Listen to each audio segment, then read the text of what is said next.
died on a Tuesday. At least that's what should have happened.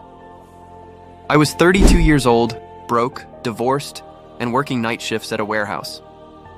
3 years earlier, I'd lost everything. My girlfriend Emma left me for a wealthy businessman. My best friend Jake secretly stole the startup idea we'd built together, and my father died believing I was a failure. Life had beaten me so badly that I stopped dreaming. That night, I was driving home in the rain. A truck ran a red light. I saw the headlights, then darkness. When I opened my eyes again, I was in my old apartment. At first, I thought I was in heaven. Then I noticed something strange. The calendar on the wall. May 14th, 2019. My heart stopped. No, impossible. I grabbed my phone. The date was real.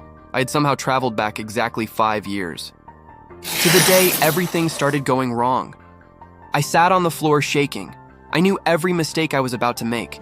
I knew every betrayal, every heartbreak, every regret. And for the first time in my life, I had a second chance. The first thing I did was call my dad. In my old timeline, he would die from a heart attack 6 months later. The phone rang. Dad? Ryan? Why are you calling at 6 a.m.? Hearing his voice again nearly broke me.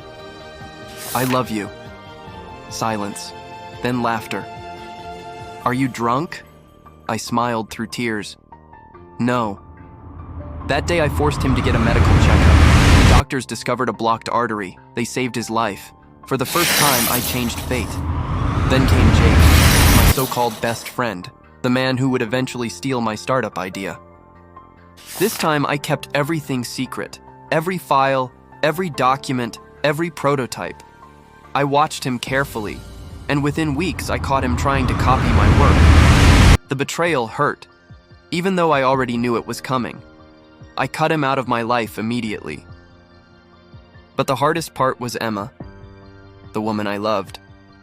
The woman who would eventually leave me. In my old life, I was obsessed with her. I ignored red flags. I sacrificed everything. I thought love meant giving someone endless chances. This time, I saw things differently. I noticed how she only cared when things benefited her. How she disappeared whenever I struggled. How every conversation somehow became about money. One evening she asked, "Do you think you'll ever be rich?"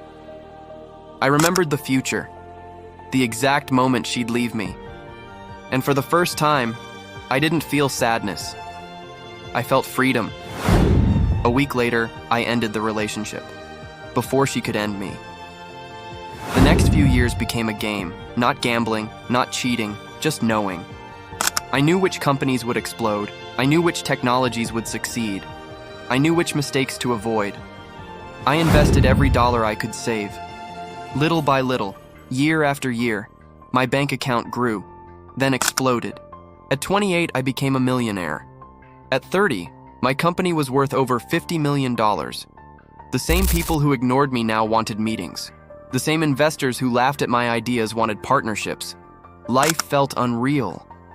But something still bothered me, because despite all the success, I felt empty. Then fate surprised me. Again. One afternoon, I walked into a bookstore. A woman accidentally dropped a stack of books. I helped pick them up. She smiled. Thanks. Her name was Lily. In my previous timeline, I'd never met her, because on that exact day, I had been arguing with Emma. One small difference, one completely different future. Lily wasn't impressed by money. She didn't care about my company. She didn't even know who I was. She liked books, dogs, bad jokes, and late-night conversations. For months, we became friends, then best friends, then something more. One night, she asked me, "If you could go back and change your past, would you?" The question hit me like lightning. I looked at her, the woman who only existed in my life because I had changed the past. And suddenly I understood. No. She smiled. Really? I nodded. Because every mistake brought me here. 3 years later, we got married. Dad was there, healthy and smiling. My business was thriving. Life finally felt complete. Then something impossible happened. On our wedding anniversary, I received a message from an unknown number. Only 7 words. Did your second chance work? My blood froze. No one knew. No one, I replied immediately. Who is this? A minute later, another message arrived. Someone who got one too.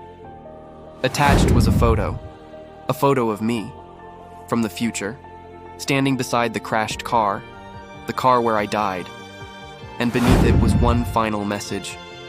Be careful. Time always wants something back.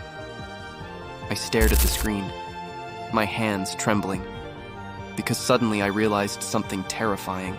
Maybe I wasn't the only person who had returned, and maybe my story wasn't over yet.